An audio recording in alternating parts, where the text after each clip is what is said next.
Bismillahirrahmanirrahim. Assalamualaikum warahmatullahi wabarakatuh.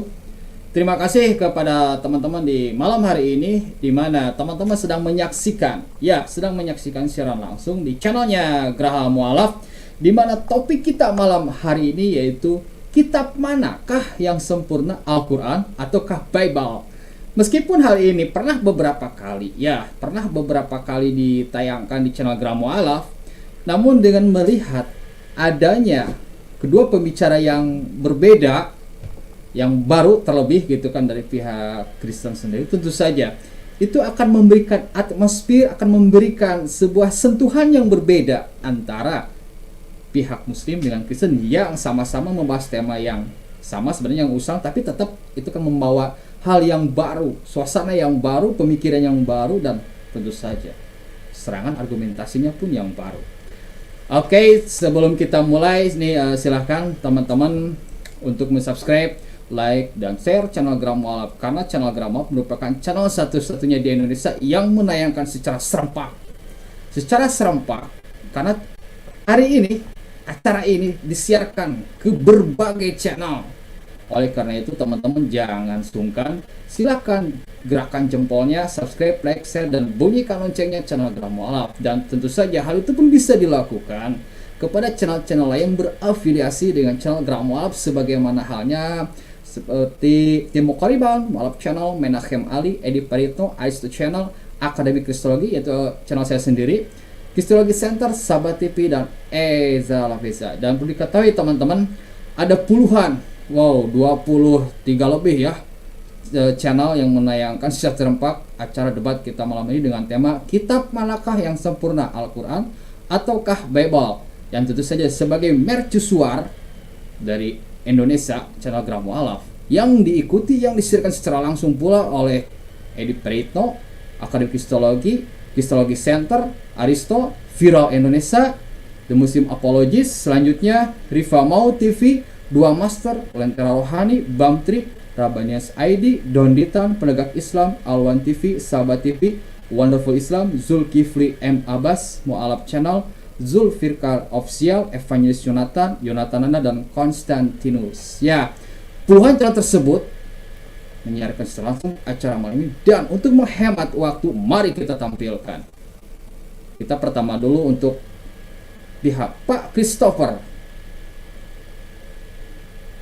Oke, selamat malam Pak Christopher. Bagaimana, suara saya jelas? Oke, selamat malam. Jelas sekali. Gimana saya Jelas. juga jelas? Terima kasih.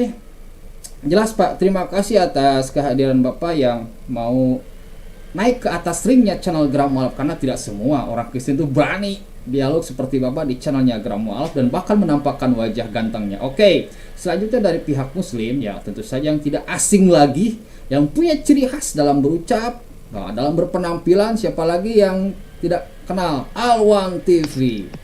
Assalamualaikum Bang Alwan TV. Waalaikumsalam warahmatullahi wabarakatuh. Mantap ini. Ya, kedua pembicara ini ternyata sepakat untuk membahas tema kita malam ini. Kitab manakah yang sempurna, Al-Quran ataukah Bible? Betul? Sudah sepakat ya, Pak Christopher maupun Bang Alwan? Oke, jika memang sepakat, sebelum dimulai acara ini, kami selalu mengingatkan agar kedua pembicara untuk lebih santun, akademis dalam menyampaikan segala sesuatu, dan kami pun tidak mengharapkan adanya penghujatan. Dan ketika adanya penghujatan atau ada hal-hal yang tidak diinginkan di kemudian hari, maka channel Graha Mu'alaf itu berlepas diri, dan tentu saja yang menanggungnya itu dari pihak pembicaranya. Karena kami channel Graha Mu'alaf hanya sebagai fasilitator saja terhadap acara ini. Oleh karena itu mari kita jaga kebersamaan dalam arti kata, meskipun berbeda, sama-sama saling menghargai. Oke, dikarenakan kedua pembicara di malam hari ini pengen adanya battle, yaitu 40 menit, dan perlu diketahui, kami ulangi lagi, 40 menit ini masing-masing pihak diberikan jatah waktunya secara adil, secara seimbang. Namun perlu diketahui, 40 menit ini tentu saja diawali oleh pembukaan, bertanya, menjawab, dan closing statement selama 40 menit. Ketika Anda menyampaikan segala sesuatu, itu otomatis akan berjalan waktu Anda dan otomatis akan habis. Dan ketika waktu Anda telah habis, maaf, 1000 maaf, Anda tidak bisa menyampaikan satu huruf pun. Dan ketika lawan bicara sedang menyampaikan sesuatu, biar tertib dialognya, biar enak didengar oleh para penonton, tentu saja harus menggunakan kode biar waktunya pun pindah. Misal, ketika Bang Alwan menyampaikan sesuatu atau sedang bertanya dan dirasanya sudah beres, tentu saja Bang Alwan harus memberikan kode dengan menyatakan seperti ini. Silakan Pak Christopher. Begitu pula Pak Christopher ketika telah memberikan dan dirasa sudah cukup pertanyaan atau pernyataan, silakan Bang Alwan. Nah, menggunakan kode silakan itulah maka waktu akan otomatis berpindah. Dan biar tertib saya ingatkan, jangan memotong dan menunggu lawan bicaranya menyatakan silakan. Bisa dipahami Bang Alwan maupun Pak Christopher? Ya, siap. Bisa, bisa. Ada yang ditanyakan sebelum kita mulai ring dialog di channelnya Gramal? Oke, cukup. Nggak ada nggak? Nggak ada. Oke, cukup, siap. Sekali lagi, mari kita santun berdialog dengan tema kita malam ini. Ngomong-ngomong, by the way nih, yang menjadi pembicara awal di acara kita malam hari ini siapa? Apakah Bang Alwan terlebih dahulu? Ataukah Pak Christopher? Boleh, saya sendiri. Boleh, saya. Oke, siap. Gimana terserah Bang itu aja, Bang Awam. Gimana? Terserah Bang Awan. Bang Awan bisa, saya bisa juga. Terserah. Silakan aja kalau mau duluan boleh. Oke, saya Ya, duluan. kalau dua-duanya saling mempersilahkan, apa harus saya aja? Oke, jadi siapa nih? Kalau semuanya mempersilahkan, siapa yang mau mulai? Oke, saya tanya sekali lagi, siapa nih, Pak Christopher atau Bang Alwan yang mau duluan menyampaikan? Boleh. Saya boleh nggak? Oke, Pak Christopher ya. Ingat, Pak Christopher, biar waktunya itu berkurang dari pihak lawan menggunakan kalimat silakan. Tapi bisa dikondisikan itu suara gogoknya biar para pendengar itu bisa mendengar dengan baik. Hah? Bentar ya, teman-teman. Oke, teman-teman nih, jika teman-teman memiliki rezeki lebih sambil menunggu Pak Christopher, silakan salurkan donasi Anda ya. Silakan salurkan donasi Anda ke Bank Mandiri Syariah, di mana kode banknya itu adalah 451.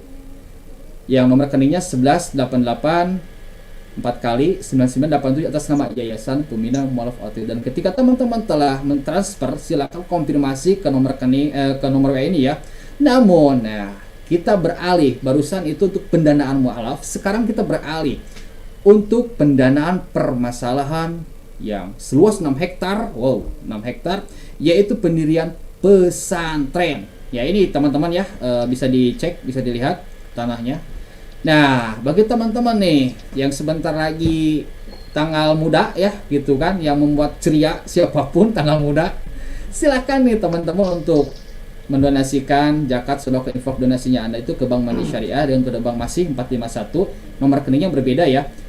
1111 84 kali 995 atas nama Yayasan Pembina Mualaf At-Tauhid. Namun ketika teman-teman nih ingin ikut melakukan pembebasan lahan 106 hektar yang 1 meternya tuh 250.000, jangan lupa sertakan kodenya itu angka 1 di belakang pentransferan teman-teman, biar pihak Yayasan Pembina Mualaf At-Tauhid mengetahui bahwa dana yang Anda transfer itu khusus untuk pembebasan lahan 106 hektar, di mana 1 meternya 250.000. Dan untuk ketahui teman-teman, seluas itu akan didirikan pesantren modern At-Tauhid yang tidak saja mempelajari disiplin ilmu agama Islam, namun juga mempelajari disiplin agama lainnya. Dan ketika telah menguasai para santrinya, itu akan disebarkan ke berbagai wilayah Indonesia maupun luar negeri untuk menyampaikan Islam secara santun. Dan tidak hanya itu pun, ternyata nanti pihak YPM At-Tauhid akan menjabarkan pula santri di sana untuk melakukan penanggulangan pemurtadan. Mari kita berlomba-lomba, karena kalau bukan Anda, lalu siapa lagi? Oke, dikarenakan keduanya sudah tidak sabar, silakan Pak Christopher, jika memang telah siap. Waktu 40 menit, waktu berjalan. Monggo Pak Christopher. Oke, selamat malam semua yang ada di channel Geraha Mualaf dan semua yang nonton. Saya baru pertama kali masuk ke dalam channel Graham Walaf ini, makanya hanya untuk berdialog secara ilmiah tentang kitab manakah yang sempurna, Al-Quran ataukah Bible. Tentu kita sudah mengetahui bagaimana kalau Bible menyatakan setiap doktrin-doktrinnya adalah doktrin-doktrin yang menyatakan, yang membawa, dan bahkan yang menyempurnakan. Makanya Allah adalah Allah yang berkenan menyatakan dirinya. Dia adalah Tuhan yang berkenan menyatakan dirinya kepada ciptaannya. Hanya Allah yang dapat mengungkapkan dirinya sehingga diketahui manusia. Itu yang harus kita ketahui. Hanya Allah yang dapat mengungkapkan dirinya sehingga diketahui manusia. Allah yang disaksikan dalam Alkitab adalah Allah yang berfirman. Firman Allah dinyatakan kepada manusia dengan wahyu. Wahyu yang terbesar dan yang paling utama ialah Allah sendiri. Ya, kalau Kristen itu mengetahui bahwa Allah dinyatakan kepada manusia dengan wahyu yang terbesar dan paling utama ialah Allah sendiri yang menjelma menjadi manusia, yaitu Tuhan Yesus Kristus. Ialah firman atau logos yang berinkarnasi menjadi manusia. Kenapa? Karena firman-Nya mengatakan pada mulanya adalah firman. Firman itu bersama-sama dengan Allah, dan firman itu adalah Allah. Yohanes 1 ayat 1-2 mengatakan bahwa firman telah menjadi manusia dan diam di antara kita. Ya, dan juga kita mengetahui dalam Yohanes 1-2 ayat keempat bahwa setelah pada zaman dahulu Allah berulang kali dalam berbagai cara berbicara kepada nenek moyang kita dengan perantaraan nabi-nabi, maka pada akhir zaman ini ialah telah berbicara kepada kita dengan perantaraan anaknya. Dapat juga kita ketahui di dalam kitab Ibrani 1 ayat 1-2. Allah berkenan kepada semua wahyunya kepada manusia, dan bahkan tertulis dalam buku yang kita kenal, yaitu Alkitab. Alkitab juga berisi kesaksian tentang usaha manusia untuk bertemu dengan Allah. Ya, Alkitab mencatat ya supaya manusia itu untuk bertemu dengan Allah. Oleh sebab itu penting sekali memahami mengenai asalnya Alkitab, karena di situ ada otoritasnya dan tidak ada kekeliruan dalam Alkitab, serta inspirasi ilahi atas Alkitab. Hal-hal inilah yang dibicarakan dalam kita sebut bibliologi. Ya, nama umum untuk buku firman Allah adalah Alkitab. Ini dikatakan, ya, misalnya dalam Lukas 4 ayat 6. Ia datang ke Nazaret, tempat ia dibesarkan. Ia masuk ke rumah ibadat, lalu berdiri hendak membaca dari Alkitab. Dalam bahasa Inggrisnya dikatakan Bible, yang berasal dari bahasa Greka atau Biblos. Ya, dan Alkitab juga dikatakan sebagai kitab suci. Dapat kita baca dalam Markus 12 ayat 24, Lukas 24 ayat 27. Ya, ungkapan lain yang banyak digunakan yaitu firman Allah. Dikatakan dalam 1 Tesalonika 2 ayat 13, Ibrani 4 ayat 13.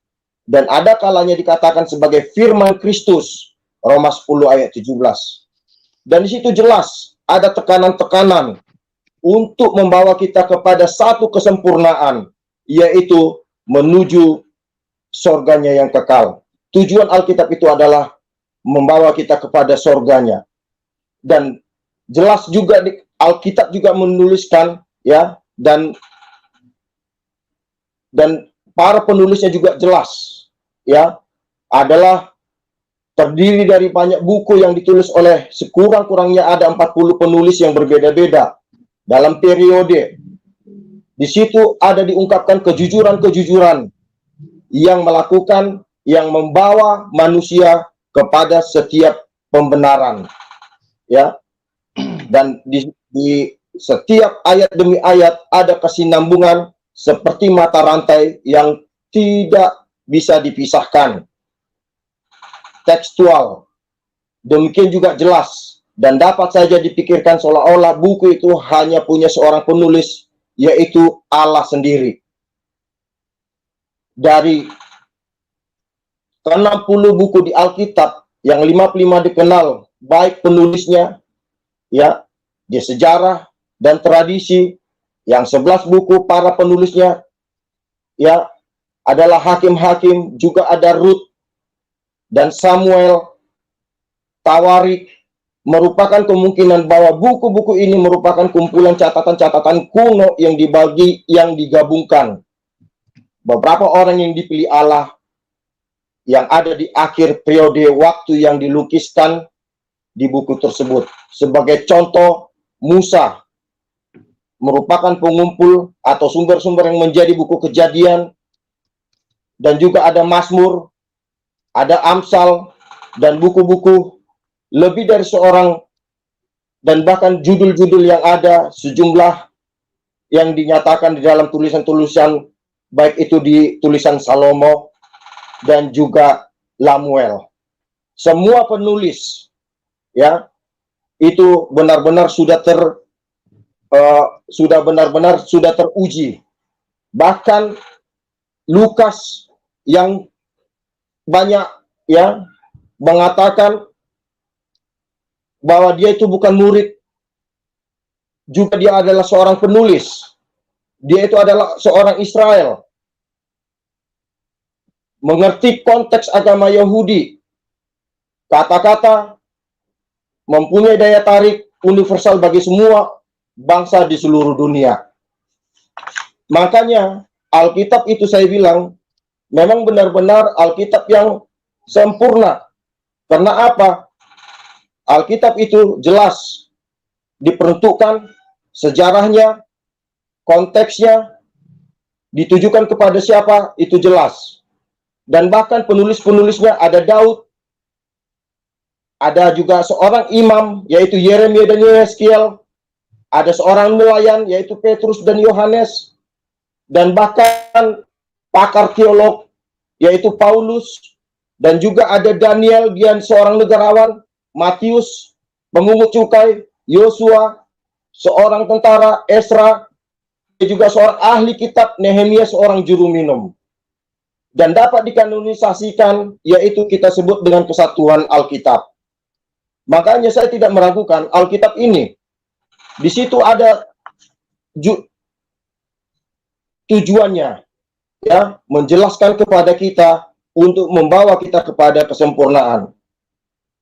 Ya, makanya Alkitab ini layak untuk dijadikan sebuah pegangan hidup untuk menuju kita ke surganya yang kekal nanti.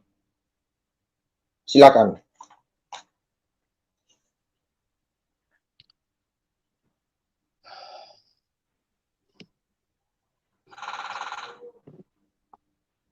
Bismillahirrahmanirrahim. Assalamualaikum warahmatullahi wabarakatuh. Alhamdulillahirabbil alamin. Wassalatu wassalamu ala asyrafil anbiya'i wal mursalin wa ala alihi wa sahbihi ajma'in. Rabbi shrah li sadri wa yassir li amri wa hlul 'uqdatam min lisani yafqahu qawli. Ya, menarik sekali apa yang disampaikan oleh saudara Christian, di mana dia coba untuk menerangkan sisi-sisi teologis yang dia yakini. Meskipun itu nanti berbeda dengan faktanya, tapi kita hormati apa yang beliau sampaikan. Nanti kita akan paparkan di mana letak kontradiksi dengan fakta. Tapi saya ingin kembali ke Quran dulu, karena dia membahas tentang Bible. Saya ingin bahas Quran dulu secara ringkas dan padat, ya. Yang pertama, bahwasanya Allah menjamin di dalam Al-Quranul Karim bahwa Quran ini terjaga. Allah katakan, inna nazzalna zikra wa inna lahu lahafizun.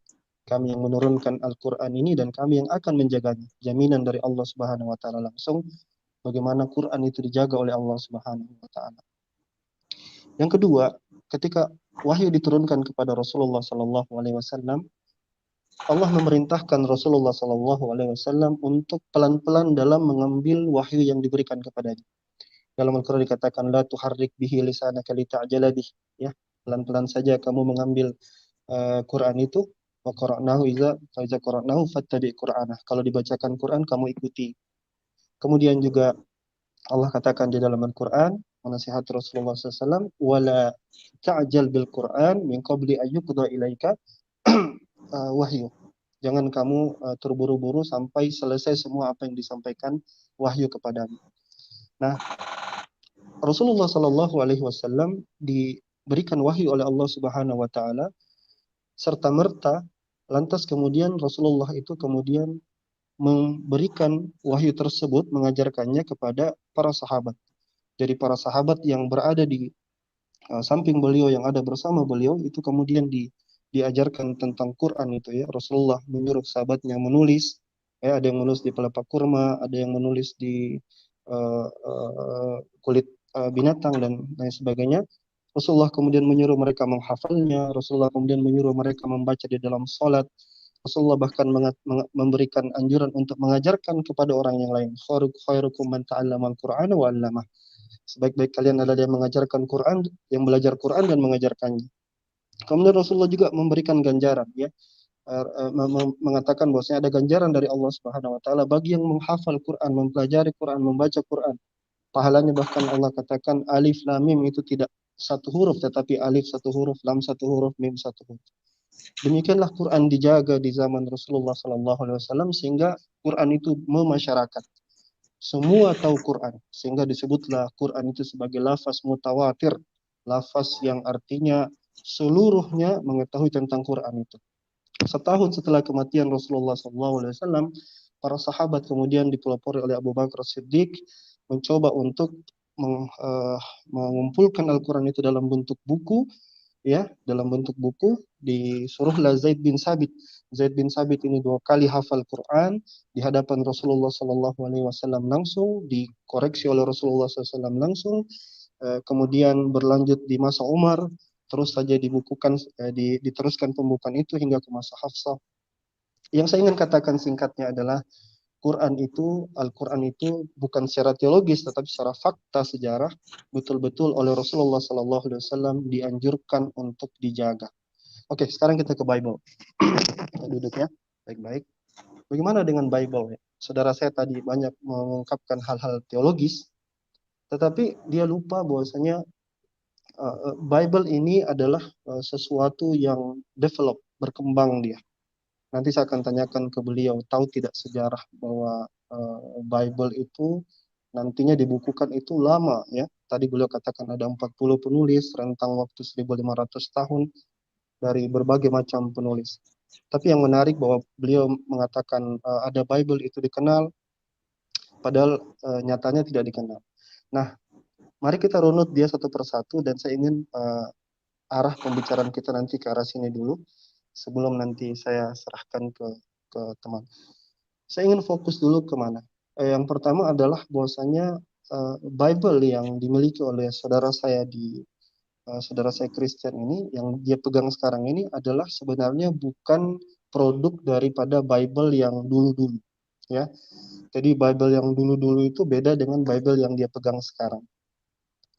Kalau Bible yang dulu-dulu itu adalah Bible yang memang tidak terbentuk, tidak seperti yang dikanonisasi oleh yang ada di konsili, tapi dicetuskan oleh Athanasius misalnya. Nah, tahu tidak saudara kita ini bahwasanya Bible yang dia punya itu betul-betul sama sekali tidak terjaga. Bagaimana dia kehilangan yang asli, ya, autograf yang aslinya. Bagaimana di dalamnya itu sejarah tidak ketemu, bagaimana ada kontradiksi di dalamnya. Kemudian bagaimana antara manuskrip yang satu dengan yang lain saling bertentangan. Dan banyak hal yang nanti kita akan diskusikan nanti di sesi diskusi kita nanti. Saya pikir itu saja dulu penyampaian dari saya. Saya kembalikan ke saudara Christian, kita akan langsung mulai tanya jawab saja.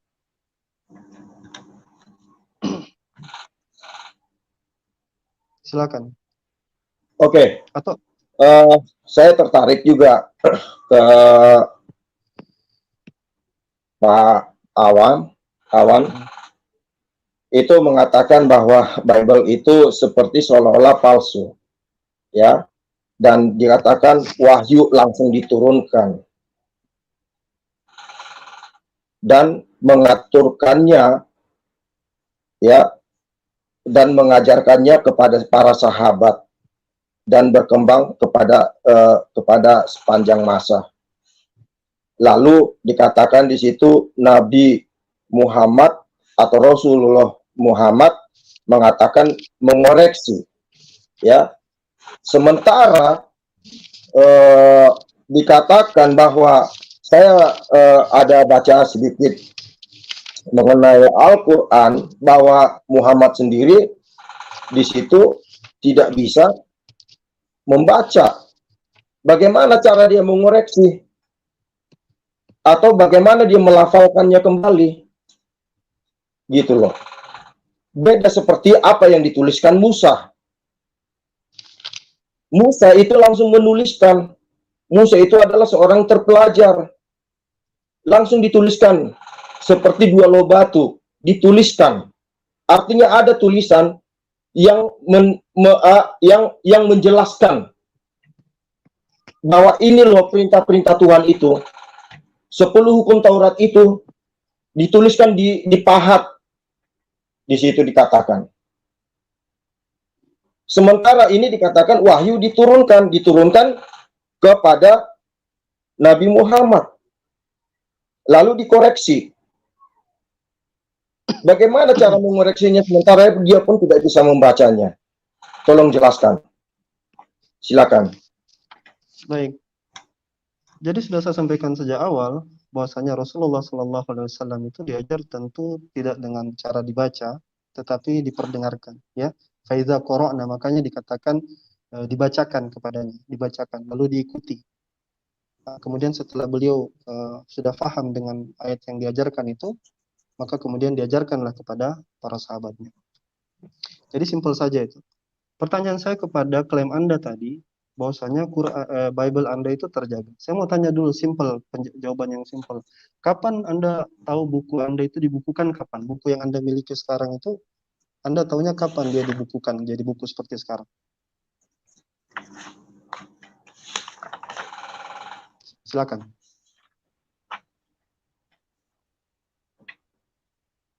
Kapan? Ya harusnya sebenarnya kan tadi udah saya jelaskan sama Pak Awan. Ya, nanti kalau saya jelaskan sebelum 1500 dikanonisasikan itu ada hampir 400 tahun. Nanti apakah apakah kamu udah lahir katanya. Di sini tidak ada dijelaskan, tapi dikatakan di sini dikanonisasikan seperti bersamaan dengan adanya perbedaan besar. Alkitab juga memiliki kesatuan yang menakjubkan. Perbedaannya sangat jelas, yaitu terdiri 66 buku. Itu hanya perbedaan. Berbeda-beda. Ditulis dalam jangka waktu 1500 tahun. Dari sejak zaman Musa sampai ke zamannya Yesus. Gitu loh. Ya tepat waktunya saya nggak tahu. Gitu loh. Apa kamu juga tahu kapan itu diwahyukan kepada Nabi Muhammad? Kan kamu kan nggak tahu. Coba kasih pertanyaan itu yang enak gitu loh. Supaya kita jelas gitu loh maksudnya. Mengajarkan. Apa yang diajarkan. Sementara tadi kau bilang dikoreksi. Sementara dia pun nggak bisa baca. Gitu loh. Kalau memang dia mengkoreksi dengan apa, dengan cara apa. Kalau memang itu dibisikkan atau dilafalkan. Dikasih tahu kepada orang-orang. Ya, pesan pertama pasti akan berubah sampai kepada pesan yang kedua, lalu dikoreksi kembali. Dengan cara apa dia mengkoreksinya? Bahasa tubuh, kan nggak mungkin kawan. Makanya, kalau memang saya kan tadi udah jelaskan, kanonisasi Alkitab kami itu dikanonisasi hampir dengan waktu 1500 tahun. Ya, dan itu data-datanya, empirisnya itu benar, jelas. Dari berbagai macam latar mengkanonisasikan Bible itu. Sampai benar-benar datanya itu benar-benar nyata. Nggak ada dalam bahasa di Alkitab kami ini bahasa yang benar-benar bahasanya yang menjatuhkan orang, tetapi membangun orang, membangun spirit. Nggak ada keangkuhan di Alkitab kami ini. Nggak ada itu, jelas itu dikatakan. Bahkan diajarkan di Alkitab kami ini jauh selangkah lebih maju Alkitab kami. Jika ditampar pipi kirimu, beri pipi kananmu. Jika temanmu berjalan 1 mil, berjalanlah engkau 2 mil. Itulah hukum kasih itu. Itu makanya Kristus, yaitu Yesus, Immanuel, dalam Yesaya pasal 9, ayat yang kelima itu dikatakan, dia itulah Raja Damai. Itu jelas itu, Raja Damai. Karena apa? Raja di dunia ini gak ada pernah mengalami kedamaian, semua berperang. Makanya Kristus itu didatangkan supaya apa? Dosa itu disingkirkan dari manusia. Itu makanya ada Bible ini. Sejarahnya jelas. Itu loh maksud saya, kawan. Ya, ada jalan keluarnya yang membuat kita diterangkan kepada kita, ya, dari gaya bahasanya, dari gaya dari nilai historikalnya, bukti-bukti sejarahnya itu jelas, ada semuanya. Iya. Bukan mencakup satu persatu, enggak kawan, ya. Nah, makanya saya bilang tadi, bagaimana cara Tuhan atau cara Allah menurunkan wahyu ke Nabi Muhammad? Coba jelaskan, silakan. Iya, jadi pertanyaan saya yang sederhana itu Anda tidak dapat tangkap atau mungkin tidak tahu tepatnya. Biar saya ajari sedikit. Jadi Bible itu, ya, dia berbentuk buku seperti buku yang Anda miliki sekarang itu atas keinginan daripada Erasmus untuk membuat satu buku yang paten yang kira-kira nanti bisa dibukukan atau diterbitkan, karena pada waktu ada mesin cetak dan itu kira-kira maaf, bukan, saya udah jelaskan. Ada penulisnya, giliran saya nanti Anda saya persilakan baru. Oke. Jadi maaf, saya ulangi lagi biar maaf di stop dulu. Begini aturannya ya, saudara-saudara. Jadi biar tidak bingung, biar dialog kita itu terarah, terukur, dan juga tentu saja itu benar-benar elegan, santun. Jadi jangan memotong ketika belum diberikan kata silahkan pada lawan dialog. Tolong jangan untuk menyanggah, biar kita penonton itu enak pula, seperti itu. Dan jika memang telah memahami, silahkan Bang Alwan dilanjut. Moderator selalu mengawal dialog ini. Monggo. Jadi judul kita ini kan tentang kesempurnaan. Kalau kita berbicara kesempurnaan, kita harus merujuk kepada sejarah. Tadi saya sudah menjabarkan sejarah Quran secara ringkas, tapi Anda menjelaskan itu tentang konsep teologis Anda tentang isi Alkitab atau isi Bible. Saya menggambarkan sejarah, bahwasanya ini nih sejarah yang faktanya ini. Kalau kita bicara tentang Bible, ya, dari dia dibentuk jadi buku itu dicoba untuk dibukukan oleh Erasmus. Jadi itu di tahun 1500-an, ya, dicoba untuk dibuat baru di tahun 1500-an. Makanya di artikel yang Anda baca itu dikatakan ditulis sepanjang 1500 tahun. Nah, di 1500 tahun itulah baru kemudian dia berbentuk Bible yang Anda miliki sekarang. Nah, yang menarik adalah seperti ini. Bible yang Anda miliki itu, yang Anda anggap sempurna itu, mengalami revisi berulang-ulang sampai detik ini, sampai sekarang. Nah, di masa Erasmus, ketika dia memunculkan buku Bible ini, dia terbitkan edisi ke-1, edisi kedua nggak dipakai, nanti di edisi kelima itu baru kepakai yang namanya the received, atau yang diterima, Textus Receptus istilahnya. Jadi Anda mesti belajar sejarah untuk bisa memahami bagaimana sebuah kitab suci itu terjaga atau tidak terjaga. Kembali ke belakang. Bagaimana kita bisa mengukur satu kitab itu terjaga sempurna dan lain-lain? Kita koreksi dulu ini ke arah keterjagaannya ini. Lihat, Rasulullah Shallallahu Alaihi Wasallam, yang dia lakukan adalah mencoba untuk menjaganya itu dengan apa? Dengan ditulis oleh sahabatnya, dengan mendengarkan bacaan saudaranya, dengan menganjurkan untuk Quran itu dibaca dan dibagikan. Siapa yang mengajar dan mengajar dapat pahala. Hingga pada dihafalkan, ya. Bahkan imam-imam itu oleh di dalam Islam itu imam itu hanya bisa jadi imam kalau dia menghafalkan seluruh Quran. Bible ini sangat berbeda, different ya, sangat berbeda sekali. Kalau Anda belajar textual criticism, ya, textual criticism itu sebenarnya ilmu yang mempelajari tentang mana sih Bible yang asli itu yang mana gitu. Mereka mencari Bible yang asli. Ya, ada buku yang berjudul Where is the Word of God? Ya, di mana sih firman Tuhan yang asli itu? Nah, salah satu indikasi bahwasanya jadi kalau saya mau bicara ini panjang lebar, gini aja lah, kita masuk ke textual criticism saja, karena di dalam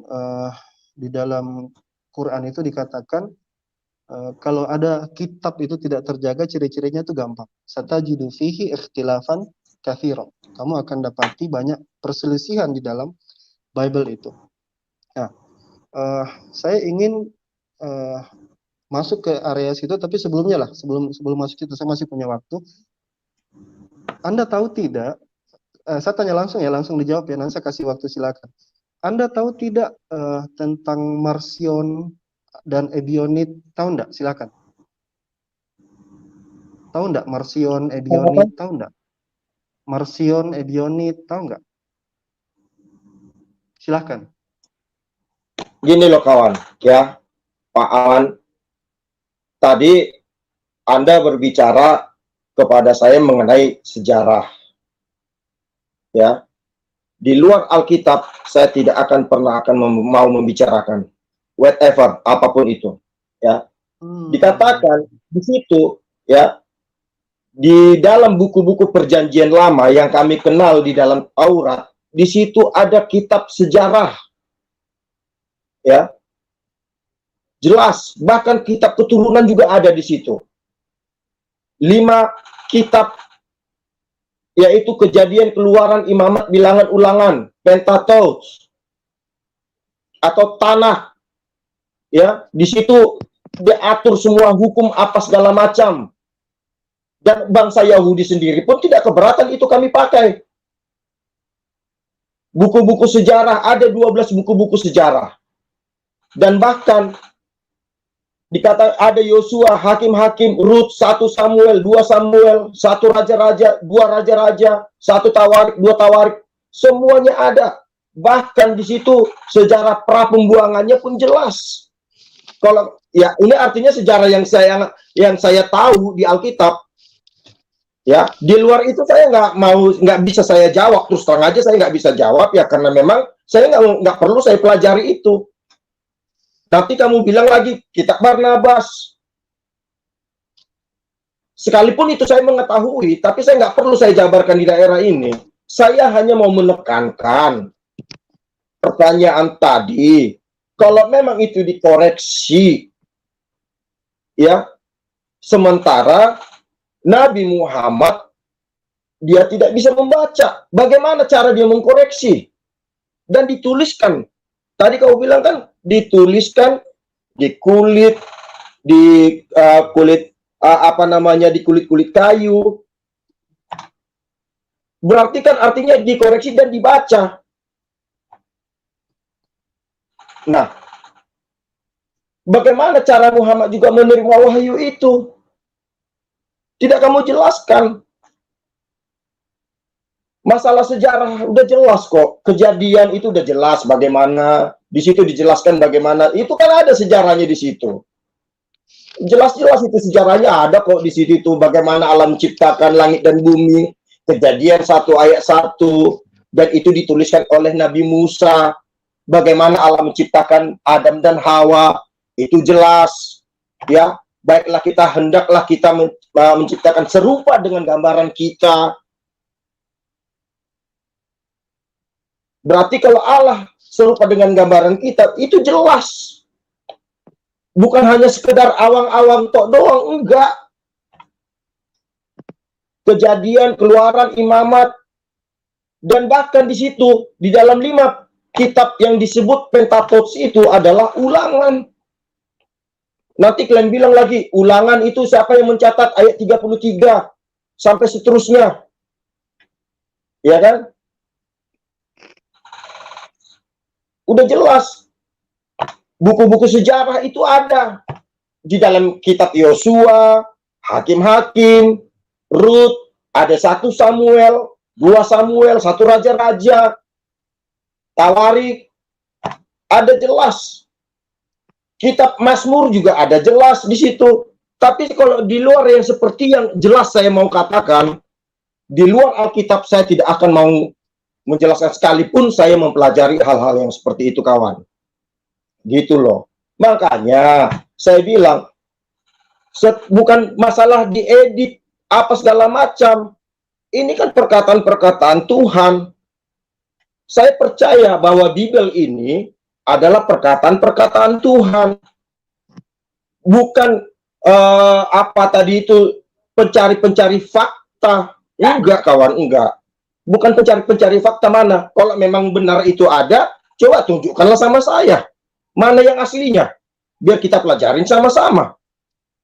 Tapi pertanyaan saya tadi, kapan itu diwahyukan ke Nabi Muhammad? Enggak kamu jawab. Bagaimana cara Nabi Muhammad menerima wahyu itu? Juga enggak kamu jawab. Kalau itu memang benar-benar dikoreksi, kan tadi ada tulisan-tulisan yang kau bilang.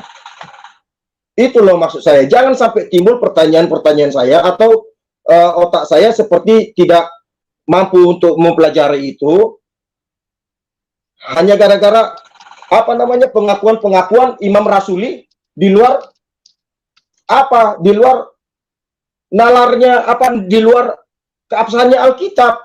Enggak, saudara, ya, enggak ada itu. Jadi ya cobalah, pokoknya maksud saya seperti tadi itulah dulu yang kau jawab dulu, kawan, ya. Sejarah-sejarah itu udah jelas. Ada di situ, di Alkitab ada semuanya itu. Bagaimana Nuh ada di situ, ya. Bagaimana Tuhan, penyelamatan Tuhan, pembuangan bangsa Israel juga jelas ada. Bahwa bangsa Israel juga membangun piramidnya yang ada di Mesir. Itu jelas, ada sejarahnya. Iya. Keabsahannya itu benar-benar sudah teruji. Saya bantu ngingatin nanti waktu Anda habis nanti. Kasih saya juga kesempatan supaya waktu Anda tidak habis. Ya udah. Makanya pertanyaan saya tadi, coba tolong bagaimana cara Nabi Muhammad itu mengkoreksi, sementara dia pun tidak bisa membaca dan menulis. Kalau tidak bisa menulis, membaca berarti tidak bisa menulis. Yang kedua, bagaimana cara Nabi Muhammad menerima wahyu? Jelaskan, silakan. Iya, saya jawab ringkas saja karena sudah saya ulang berkali-kali. Pertama, Rasulullah Sallallahu Alaihi Wasallam itu menerima wahyu tentu dari malaikat Jibril, ya kan. Kemudian kadang berupa ru'ya shadiqah, mimpi yang benar bahasa kita. Kemudian dilafazkanlah Quran itu, diajarkan langsung ke beliau oleh malaikat Jibril. Dan bagaimana Rasulullah mengkoreksi? Tentu karena Rasulullah sedari awal tadi saya katakan, ya, di mana Allah Subhanahu wa taala berfirman, "Wala ta'jal bil Qur'an min qabl an yuqda ilaika wahyu." Jadi, ya Rasulullah, kamu jangan terburu-buru. Jadi Rasulullah itu waktu terima wahyu itu nggak terburu-buru, disuruh untuk menghafalkan dulu, menguasai dulu. Kemudian setelah itu baru kemudian disampaikan kepada sahabatnya. Kalau demikian keadaannya, maka tentu Rasulullah sudah paham lebih dulu wahyu itu, baru disampaikan kepada sahabatnya. Dan rutinitas ini tidak hanya di kalangan Rasulullah, di kalangan para sahabat juga saling mengajarkan, mengkoreksi satu sama lain, bacaan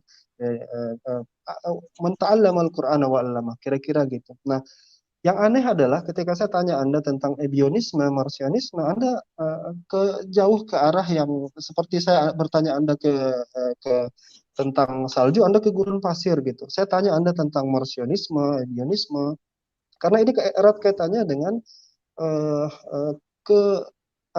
keterjagaan Bible Anda, ya. Anda larinya ke Kejadian, Ulangan, Imamat, itu bukan sejarah yang saya maksud, tapi sejarah bagaimana Anda bisa mendapatkan Bible itu yang menarik, harusnya Anda pelajari gitu. Jangan saya yang Muslim yang akan mengajari Anda soal itu. Nah, jadi gini, Oke lah, kalau misalnya Anda ingin mau berprinsip sola scriptura ya, sola scriptura, saya scriptur aja, saya nggak mau yang lain, saya cuma mau bahas apa yang ada di dalam Bible. Oke lah, saya masuk sedikit ke situ sekaligus untuk mengafirmasi apa yang sudah saya sampaikan, bahwasanya Babel itu punya konteks masalah dari dia dibikin, disusun, dijadikan, ya itu sudah banyak masalah dari sampai dia sudah jadi sampai sekarang pun sudah ada masalah. Nah, masalah yang pertama ini ada di dalam tekstualnya itu sendiri. Saya bagus kasih contoh ke saudara saya ini. Kalau misalnya kita bisa tanya ya, misalnya gini, Allah katakan di dalam Al-Quran, ini bagus ya. Uh, kalau sebuah kitab suci itu bukan dari Tuhan, itu ciri yang paling bisa kita teliti itu adalah pasti ada pertentangan di dalam kitab suci itu, pasti itu. Nah, Allah katakan satajidu fihi ikhtilafan katsira. Kamu pasti dapat banyak pertentangan. Nah, sekarang kita ke gospel ini. Kalau Anda cuma mau ke Babel, kita ke gospel sajalah. Anda tahu kan, Markus, Matius, Lukas, Yohanes menceritakan tentang kabar baik ya. Anda bilang gospel itu kabar baik. Ada kata Evangelion. Nah, begini aja. Saya ambil contoh satu. Di dalam Bible itu banyak sekali kisah-kisah kontradiktif. Cara paling gampang itu kata Bart Ehrman itu, Anda susun Bible itu jangan baca dari awal sampai habis terus pindah ke gospel yang lain. Tapi Anda susun sederet-sederet. Ya, Matius, Lukas, karena semua mulai dari kelahiran, kemudian Yesus menyampaikan misionarisnya, kemudian sampai dia mati, kemudian sampai dibangkitkan, itu kurang lebih sama. Nah, saya mau fokus aja nih ke kebangkitan Yesus saja dulu. Bagaimana Anda menyikapi perbedaan ini? Ya, ketika misalnya Yesus itu di seputaran itu dulu ya, di seputaran kebangkitan Yesus. Ketika Yesus bangkit itu, ya, siapa yang mendatangi tempat itu? Tempat di mana Yesus dikubur itu, di makamnya itu. Siapa?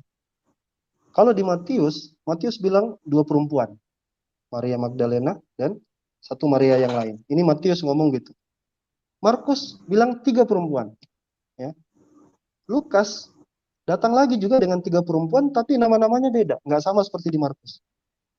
Yohanes menarik. Yohanes bilang Maria seorang diri. Mana yang benar? Mana yang benar?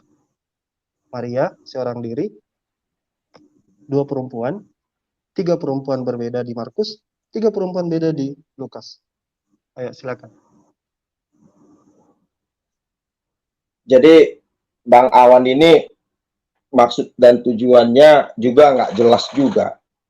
Tadi udah saya bilang, ya berarti ada, nanti saya akan jelaskan itu, tapi saya mau tadi seperti pertanyaan tadi, berarti ada namanya distan atau jarak waktu ketika dia mau menyampaikan wahyu itu, ya kan? Wahyu itu pun bukan seperti wahyu yang diterima Musa. Allah langsung yang memberikan wahyu itu kepada Musa, bukan melalui malaikat. Nah, siapakah malaikat ini? Saya juga nggak tahu. Jadi satu pertanyaan, ya. Karena memang jelas kalau Musa menerima wahyu, Yesaya juga menerima wahyu, makanya mereka disebutkan nabi. Setiap mereka yang menerima wahyu, itulah mereka yang menerima apa? Disebutkan nabi. Ya, langsung, itu langsung. Allah berfirman, Allah berfirman, Allah berfirman. Itu langsung. Hendaklah kamu, hendaklah. Artinya kehendak Tuhan yang atau kehendak Allah yang akan dilaksanakan. Nah, sementara ditulis oleh sahabat para nabi. Oke. Tetapi kamu tidak menjelaskan bagaimana cara Nabi mengkoreksinya. Atau benar-benar dikatakan lagi apa yang dituliskan benar. Jadi nggak jelas, keabsahannya nggak jelas, kawan. Setelah ditulis, kan bisa aja dia berbohong para nabi. Ya kan? Nah, Sementara kamu tadi juga, oke, kamu koreksi mengenai kebangkitan Yesus. Tapi intinya di situ dikatakan, firman Tuhan dikatakan, 2-3 orang bersekutu atas namaku, aku akan hadir. Poin yang pertama itu kan harus catat juga. Artinya di situ, lebih dari 2 orang itu bisa menjadi saksi. Saksinya itu menjadi sah. Ya, jadi sah. Dan tujuan perkataan mereka antara Maria, catatan Markus, catatan di Lukas, catatan di Yohanes, Matius, berbeda-beda. Tapi kan intinya kebangkitan Yesus itu benar-benar dialami. Itu kan intinya itu. Itu udah jelas. Mengurangi atau melengkapi tulisan yang satu dengan tulisan yang lain. Tapi intinya, ya, garis merahnya itu menerangkan bahwa Yesus bangkit dari kematian. Titik. Gak perlu lagi ditambah-tambahin gitu loh kawan. Nah, sementara tadi yang kamu bilang tadi itu, makanya saya bilang, itu udah jelas Yesus itu memang digenapi oleh hukum Taurat. Menggenapi untuk hukum Taurat. Ya, karena lewat dialah, lewat kematiannya dialah, makanya tadi kamu udah singgung masalah kematian Yesus. Lewat kematian dan kebangkitannya dia, itu semua disaksikan. Ada saksi-saksinya. Terbuka, transparansi, semua orang bisa melihatnya. Begitu loh Pak Awan. Nah, sementara pertanyaan saya tadi, bagaimana caranya Nabi bisa mengkoreksi sementara dia pun tidak bisa baca, tidak bisa tulis. Ya, kalau memang ini benar-benar bisa menguatkan kesempurnaan antara Bible dengan Al-Quran, atau meyakinkan saya juga, ya, tolong jelaskan sebaik-baiknya. Jangan dikutip dari sedikit-sedikit mengkutip apa yang seperti menggagalkan dialog kita ini, gitu loh. Makanya saya bilang saya nggak mau saya di luar dari konteks apa yang sudah ya jelas. Saya tahu sejarahnya Alkitab itu, ya yang saya seperti tahu, gitu loh. Masalah konsili Nikea, masalah apokripa, masalah apa namanya Barnabas, ya whatever lah. Yang jelas saya udah memang iman saya ada di sini dan saya harus menjelaskan. Masalah kontradiksi kawan, itu sah-sah aja, kontradiksi di situ saling melengkapi di situ. Ya. Oke, jelaskan seperti apa yang saya tadi. Kalau memang dari wahyu itu memang dari bagaimana cara Nabi mengkoreksi setiap apa yang sudah diwahyukan lalu diberitahukan lagi kepada dia. Silakan. Iya, jadi memang seperti yang saya jelaskan tadi, saya berusaha untuk tenang ya dan menghormati kadar apa yang Anda ketahui ya. Tapi kalau misalnya Anda ingin tanya lagi, dan mungkin saya harus berulang-ulang kali menjelaskan, bahwasanya tadi sudah saya jelaskan bahwasanya Allah itu sudah mengajarkan melalui malaikat Jibril wahyunya ya, dan di mana Allah Subhanahu wa taala bahkan mengatakan bahwasanya dia tidak berkata kecuali wahyu yang diberikan kepadanya. Lalu bagaimana Rasulullah SAW mengoreksi dari apa yang sudah diajarkannya, yaitu dengan cara berjamaah itu tadi. Dikumpulkan para sahabat, dibacakan Quran di hadapan mereka. Bukan hanya satu sahabat, banyak sahabat yang lain yang mendengarkan. Rasulullah tidak berhenti di situ, disuruh untuk dicatat, ya kan? Tidak hanya berhenti di situ, disuruh untuk dibaca saat beribadah. Tidak hanya berhenti di situ, disuruh untuk dibagikan, diajarkan kepada yang lain yang tidak datang. Maka berita itu kemudian menjadi mutawatir ya, entah berapa kali saya sudah menyebutkan kata mutawatir di sini. Mutawatir itu menjadi berita yang sulit dipalsukan karena banyak yang mendengarnya gitu. Itu supaya Anda paham di situ. Nah, tapi Anda memang saya pikir nggak ngerti dengan tema kita pada hari ini. Tema kita pada hari ini adalah tentang kesempurnaan sebuah kitab suci. Kalau Anda sifatnya ignorance ya, nggak mau tahu, saya nggak mau tahu ini, saya nggak mau tahu apa itu sejarah ini, saya cuma mau tahu isi Bible. Ya sudah, nanti tiba-tiba ada buku asing, buku aneh, Anda bisa anggap itu kitab suci karena Anda nggak mau tahu dari mana dia berasal gitu. Tapi it's okay lah. Tadi juga menarik, saya nggak mau dibahas yang di luar, sekarang saya bawakan yang di Bible. Saya kasih contoh, ini nih contoh di Bible nih ya, bahwa ada kontradiksi. Satu kontradiksi saja itu sudah menunjukkan itu tidak sempurna gitu loh. Saya kembali dulu ke yang tadi. Anda tidak jawab, Anda hanya bilang saja, klaim saja bahwasanya itu saling menyempurnakan satu sama lain. Gimana saling menyempurnakan? Ada yang bilang satu wanita, satu bilang dua wanita, ada yang bilang tidak ada, ya kan? Itu tidak menjawab pertanyaan kita. Saya masih uh, banyak kalau yang kayak gitu ya. Kita ambil contoh misalnya di ketika mereka tadi. Kapan mereka datang? Saya lanjutkan masih di kebangkitan Yesus dulu lah, supaya bisa tambah sedikit ilmu kepada Anda. Kapan mereka datang itu? Kalau di Markus dikatakan nanti sudah terbit matahari baru mereka datang sana. Di Yohanes mengatakan masih gelap. Di mana saling melengkapinya? Masih gelap dengan sudah terang. Sudah muncul matahari, sudah terang. Nah, gitu. Makanya saya ingin ajak Anda itu tidak hanya di konteks di dalam sini saja, karena di sini terlalu banyak gitu. Misalnya yang dilihat waktu mereka datang sampai di sana apa? Matius bilang malaikat. Malaikat datang ya, pada gempa bumi malaikat datang menggulingkan batu lalu duduk di atasnya. Itu kata Matius. Markus bilang apa? Markus nggak cerita sama sekali tentang batu. Dia cuma bilang ada anak muda di sebelah kanan makam itu, ya kan? Lukas bilang apa? Ada dua laki-laki. Yohanes bilang apa? Maria tidak melihat apa-apa. Jadi kita berbicara sesuatu yang memang ini kontradiksi satu sama lain. Saya belum masuk ke anak anak perempuan Yairus ya. Itu ketika dia disembuhkan Yesus itu sudah mati atau hampir sakit ya. Atau misalnya kita masuk lagi ke mana? Penyucian bait suci. Itu kapan ya? Itu terjadinya kapan? Di awal pelayanan Yesus atau di akhir? Kalau Injil sinoptik itu nanti di akhir. Yohanes berdiri sendiri, nanti dia di awal gitu.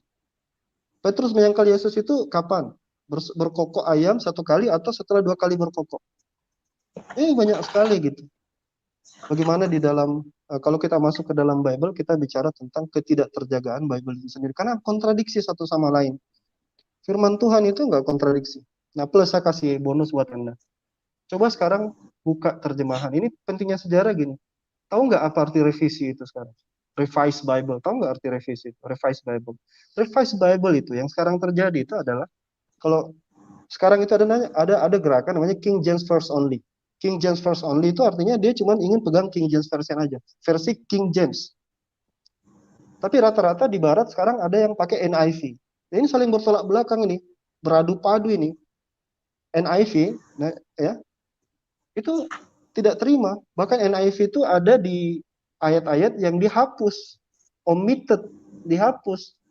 Dia berani ngomong kok, ini ayatnya palsu ini. Misalnya the verse of pericope of adultery, ya, PA, yang ada cerita yang rame itu yang Yesus dengan wanita pezina itu, ya, siapa yang berdosa silakan. Itu kan oleh NIV palsu.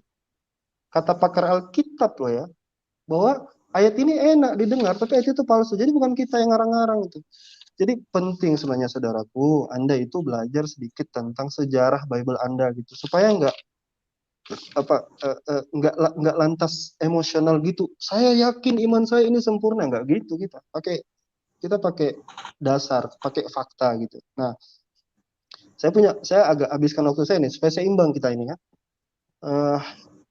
Terus kita lihat kembali misalnya di dalam kitab Anda itu yang Anda ingin sampaikan. Nah, saya ingin paparkan sedikit fakta bagaimana Anda katakan penulis Bible itu orang yang betul-betul terpercaya, orang yang dianugerahi Tuhan, dipilih oleh Tuhan.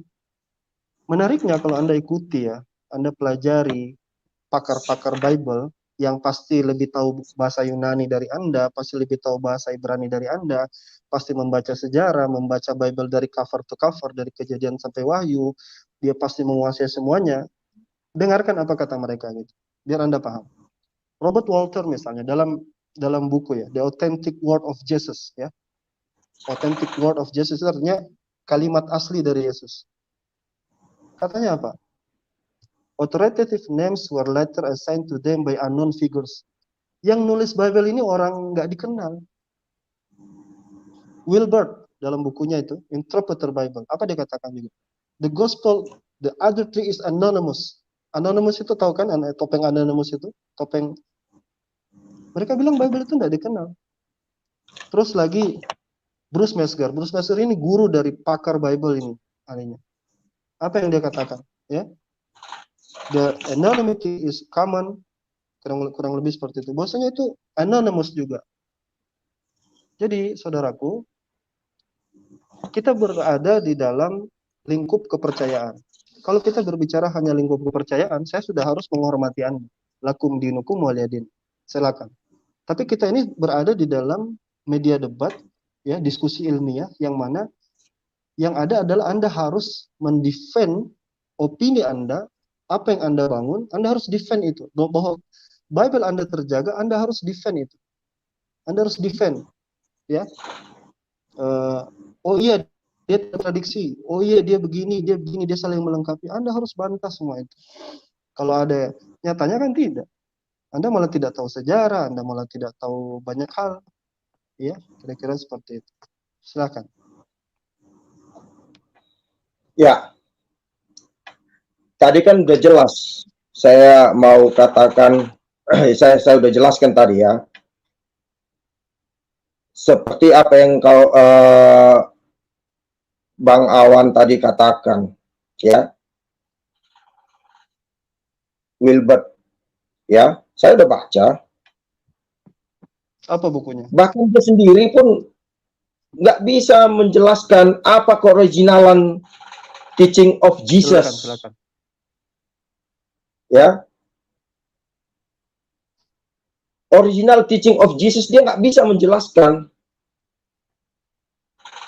Jadi jangan hanya mencakup hanya sedikit-sedikit aja masalah catatan Wilbert itu. Orang dia itu penganut itu kok dia lebih banyak dia kepada Injil Barnabas.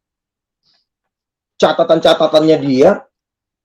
Jadi buat apa? Saya kalau masalah defend untuk masalah saya nggak perlu saya bertahan untuk itu. Dan kan saya bilang tadi sejarah penulisannya bagaimana, prinsip-prinsip penulisannya bagaimana, artikel-artikelnya juga bagaimana.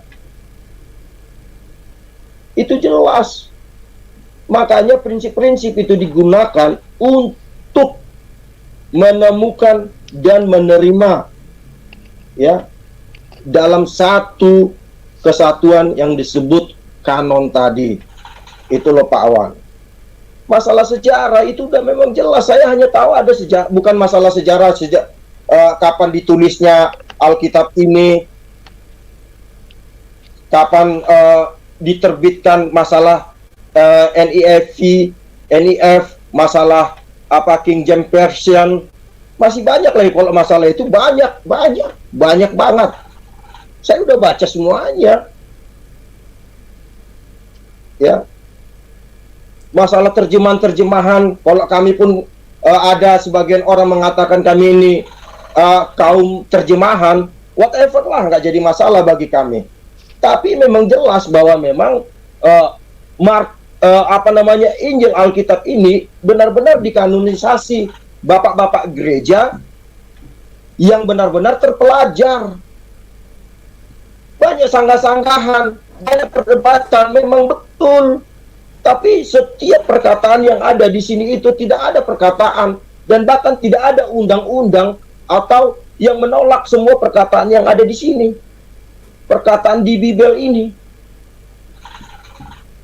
Yang jadi masalah kan kalian nggak mau terima kalau Bible ini adalah firman Tuhan atau firman Allah. Bahwa isi kerohanian ini benar-benar dibacakan di gereja-gereja. Apakah isinya terbukti membawa kekuatan rohani Itu yang paling penting. Makanya saya bilang bahwa Bible ini memang adalah memang yang sempurna. Saya nggak mau koreksi-koreksi ya, yang lain-lain saya nggak mau, whatever lah itu, ya. Makanya saya Official Gospel of Church juga itu ada catatan dia di Wilbert, ada, semuanya sudah baca, dan bahkan itu semuanya word be put to death. Dia menuliskan itu, ada bukunya, ada ini, saya ada semuanya, jelas. Saya bukannya nggak baca masalah yang ini, enggak, semua ada. Ya, canonical gospel dia ragukan juga. Ya memang ini karena apa? Dia hanya paham Injil Barnabas, penganut Barnabas. Gitu loh kawan. Ya. Makanya saya tadi cara mengkoreksi Al-Qur'an itu bagaimana oleh Nabi. Tadi kamu bilang berjamaah, ya kan? Berarti itu bukan dikoreksi lagi kalau menurut saya, langsung udah disahkan. Kalau dikoreksi itu dibacakan, dikasih tahu, ditulis sama sahabat, langsung diperiksa. Saya tahu seperti begitu ya. Rule-nya itu seperti begitu. Oh ini salah. Bukan, oh ini salah. Berarti kan di situ ada editing namanya. Kalau seandainya pun dikoreksi, berarti kan di situ ada editingnya. Begitu loh, Pak Awan. Ya, ketidaksalahan kitab itu jelas, tidak ada inerensinya, itu nggak ada kesalahan, letak kesalahannya itu nggak ada kesaksiannya, itu jelas semuanya. Masalah tadi Bapak Awan tadi bilang ada petang hari, ya, tapi yang jelas mereka itu mengatakan bahwa Yesus bangkit, itu loh. Nah, kembali lagi masalah kontradiksi ke Alkitab atau Al-Quran. Saya nggak mau bahas yang menyangkut keyakinan yang resmi di pihak kita berdua, ya. Makanya setiap iman yang kita percaya itu membawa, saya yakin pasti akan membawa satu satu doktrin yang besar. Dari manakah ini berasal? Dari manakah ini terbentuk? Harus seperti begitu supaya kita itu menjadi orang-orang yang mengerti gitu loh. Jadi bukan hanya patokan seperti Wilbert lah. Nanti kamu masuk lagi kepada Konsili Nikea lagi. Enggak begitu. Jadi coba kita harus buat satu, bukan asumsi, enggak, bahwa memang apa yang dilihat semua saksi-saksi kebangkitan Kristus itu jelas bahwa memang itu dicatat. Nah, kembali lagi, kalau memang itu keabsahannya benar, kenapa nggak langsung wahyu itu nggak langsung ke Nabi? Gitu loh kawan. Kenapa kok lewat Jibril? Nggak sama seperti Musa? Tolong jelaskan, silakan. Baik, terima kasih. Ditahan dulu, di pause dulu waktunya. Ya, kita tidak terasa ya, sudah 1 jam lebih 9 menit di malam hari ini. Sebenarnya sih para penonton bisa menyimpulkan mana yang benar-benar sesuai asumsi, mana yang benar-benar data dan fakta. Oleh karena itu, saya lihat beberapa komentar itu tolong untuk dijaga lah dalam berkomentar, untuk selalu senantiasa santun. Dan ketika teman-teman saat ini menjadi penonton dan melihat pemain yang begitu sangat handal antara Bang Awan dan Christopher, silahkan nanti giliran dari para penonton untuk menjadi pembicara, untuk menjadi pemain di acara debat Islam Kristen di channel Gramop yang santun, yang netral. Oleh karena itu silakan teman-teman untuk berpartisipasi sebagai pembicara di acara Dialog Islam Kristen. Silakan Anda untuk mendaftarkan diri ke website ini ya, dan lihat juga di live chat itu sudah kami sebarkan. Dan sambil menunggu kedua pembicara yang rehat dulu, karena lumayan loh 1 jam itu bicara meskipun giliran, biar tidak serak-serak basah, silakan minum dan istirahat dulu kedua pembicara. Dan bagi teman-teman nih, saya ingatkan sekali lagi, mari kita berlomba-lomba dalam kebaikan. Ya, Untuk apa lagi kita hidup kalau tidak berlomba-lomba untuk kebaikan dan melakukan amal soleh? Silakan bagi teman-teman yang memiliki rezeki lebih, salurkan donasi Anda, zakat, sedekah, infak Anda ke Bank Mandi Syariah. Di mana kode bank mandinya itu 451 dengan nomor rekening 11 4 kali 9995 atas nama Yayasan Pembina Mu'alafat Tauhid, yang teman-teman bisa konfirmasi ketika telah transfer ke nomor WA atau HP ini selama 24 jam. Dan perlu diketahui teman-teman, di layar ini teman-teman melihat luasnya tanah seluas 6 hektar, di mana 1 meternya itu ditebus 250.000. Ya, 250.000.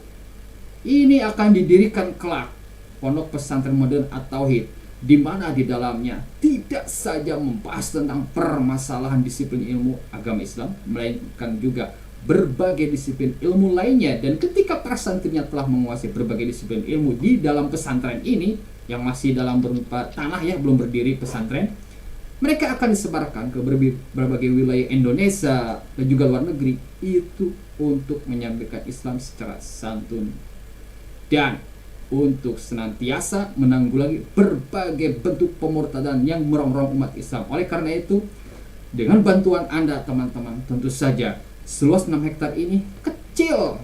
Mari kita kompak, mari kita bebaskan lahan ini seluas 6 hektar yang 1 meternya 250.000. Dan perlu diingat teman-teman, ketika teman-teman ingin khusus dan ingin itu membebaskan lahan ini, sertakan angka 1 di belakang pentransferannya, biar para pihak dari YPM atau HIT itu mengetahui bahwa dana itu khusus untuk pembebasan lahan. Oke, ketika kedua pembicara telah rehat, kelihatannya sudah siap-siap kembali. Tolong kedua pembicara jika memang telah siap untuk menampilkan wajah gantengnya, silahkan. Oke, jangan sampai moderator sendiri yang menampakkan wajah gantengnya ya. Oke, sekarang siapa yang mau dilanjut? Apakah Pak Christopher ataukah Bang Awan? Bang Awan, Bang Awan. Oke, Bang Awan, dan perlu diingat, Pak Christopher sisa 6 menit 18 detik, Bang Awan 15 menit 48 detik. Ketika salah satunya telah habis waktunya, mohon untuk tidak menyampaikan sepatah kata pun. Dialog dimulai, waktu berjalan. Monggo, Bang. Iya, jadi eh, ingat Pak Christian ini, saya ingat perjalanan Bart Ehrman ya. Bart Ehrman itu mirip seperti Bapak ketika dia dulu di evangelis ya, evangelical Christian. Jadi pemahaman dia itu ya seperti itu. Bible itu tidak tidak dia inerensi terjaga, inherent, kemudian infallible ya. Dia itu tidak begini. Tapi semenjak dia masuk di Princeton, salah sebuah kampus itu, kemudian dia terbuka pikirannya bahwa apa yang dia yakini itu tidak seperti fakta yang ada gitu. Nah, saya sebenarnya ingin menggiring Bapak Christian ini untuk masuk ke arah sana ketimbang ke prinsip-prinsip teologis. Kalau kita misalnya tadi saya lihat itu Pak Christian itu ingin, ayo nih apa yang dibawakan Quran, apa yang dibawakan Bible. Bible kami itu membawa kepada sesuatu yang membuat kami lebih baik, mungkin begitu ringkasnya yang dia inginkan. Dan Quran juga seperti itu. Quran juga mengajarkan hal yang sama. Itu nanti masuk ke tafsir-tafsir gitu. Makanya saya lebih suka ke arah fakta. Sayangnya Bapak nggak suka sejarah. Nggak mau tahu sejarah Bible, bagaimana dia dibentuk, bagaimana. Karena dia tidak ujuk-ujuk datang gitu. Ya kan? Nah, saya ingin kasih satu momentum di mana Bart Ehrman itu kemudian dia insaf ya. Dia kemudian menyadari bahwa Bible-nya itu tidak terjaga seperti yang dia bayangkan gitu. Ada satu waktu Bart Ehrman itu masuk ke kampus, lalu kemudian dosennya itu waktu itu eksegesis, dia lagi mencoba untuk menafsir. Dosennya itu kemudian bertanya gini,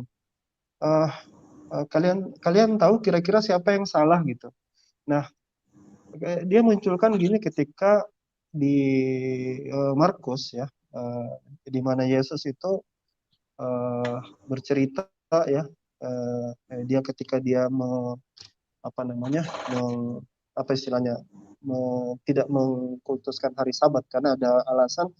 Yesus mengatakan seperti ini, belum pernah kamu baca apa yang dilakukan Daud ketika ia dan mereka yang mengikutinya kekurangan dan kelaparan, bagaimana ia masuk ke dalam rumah Allah waktu itu, rumah Allah kalau bacaan Kristen, Abiatar ya. Yesus di situ dikatakan Abiatar. Nah, Dosennya bilang, kalian tahu siapa yang salah di sini? Matius atau Yesus? Karena ketika dia merujuk ke perjanjian lama atau Old Testament di 1 Samuel, di sana dikatakan bahwa yang menjadi imam pada waktu Daud itu adalah bukan Abiatar tapi Ahimelek. Itu membuka pikirannya gitu. Jadi boleh saja Pak Christian itu mengklaim bahwasanya Bible saya itu terjaga, Bible saya itu saya imani, dia tidak mungkin ini, tidak mungkin itu, dia gini, dia gitu, dia gitu. Tapi itu kan apa yang ada di pikiran Bapak dan yang ingin Bapak percayai. Tapi ketika kita masuk ke dalam fakta itu beda lagi. Oke, sekarang tadi Bapak sempat singgung tentang kanonisasi. Berbicara kanonisasi, tahu tidak bahwa Bapak-Bapak gereja itu beda-beda semua mereka konsep Bible-nya itu. Yang ada apa Bapak pegang sekarang ini, yang dia terdiri dari 27 kitab perjanjian baru, ya kurang lebih, itu adalah gambaran yang dimiliki oleh Athanasius. Kalau Clement of Alexandria, Bapak gereja, beda, ya kan? Irenaeus, beda, dia maunya Bible-nya gimana. Tertullian, beda. Jadi apa ya? Mereka itu punya konsep Bible yang beda-beda. Ada yang mengatakan atau Marcion yang seperti saya tanyakan Bapak tadi. Marcion itu Lukasnya beda. Sampai-sampai Irenaeus, Bapak gereja itu mau apa namanya?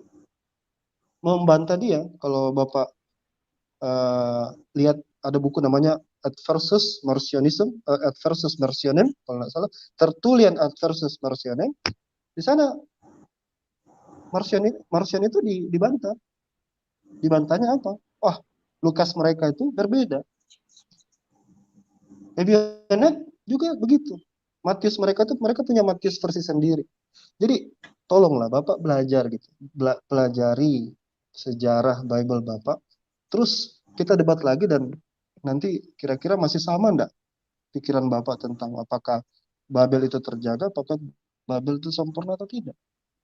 Gitu. Nah, dalam hal ini memang kebanyakan orang itu tidak mau mempelajari sejarah.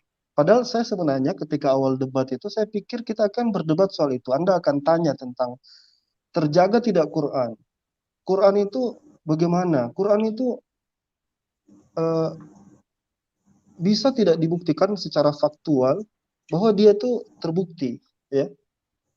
Bisa nggak? Apakah mungkin Bapak menyinggung sains dalam Al-Quran gitu? Ini menurut saya Quran itu tidak sempurna karena ada sains yang begini begitu. Makanya saya sempat baca-baca tadi sains dari Bible, sains dari Quran. Karena pikiran saya itu akan ke sana kita, ya. Saya sempat baca ternyata kelinci di dalam Bible itu dianggap memamah biak. Misalnya. Di Bible itu dikatakan serangga itu berkaki 4,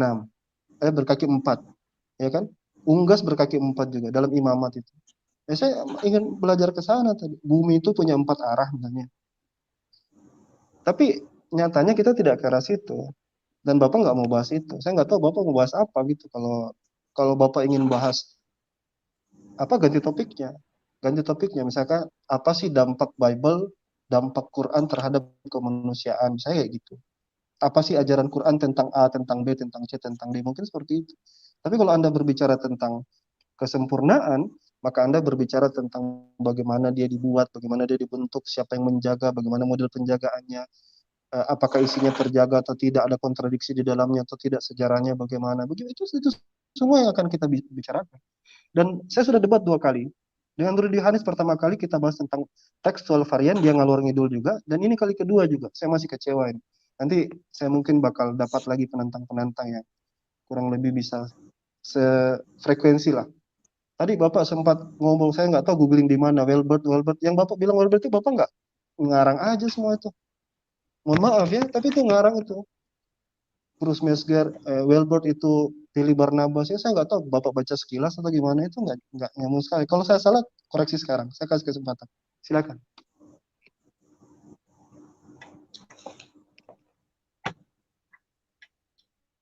Tadi udah jelas ya. Saya hanya kalau memang apa yang seperti kamu minta tadi, masalah sejarah, masalah sains, apa segala macam, ya kan? Sebenarnya nanti kalau kita bahas masalah sains juga, sebenarnya nanti banyak nanti kecelek gitu loh, nggak enak gitu loh maksud saya. Makanya saya mau masalah sejarah yang seperti yang kamu cetuskan tadi itu sebenarnya bukan apa nama saya itu, saya apa supaya itu semua anutan-anutan apa namanya itu di luar bapak-bapak gereja zaman dahulu. Saya nggak sepaham apapun yang kamu bilang seperti tadi itu, ya saya nggak paham gitu loh. Saya bukannya, memang saya nggak mau di luar, saya hanya mau di dalam Alkitab saja. Bagaimana cara mengkanonisasikannya?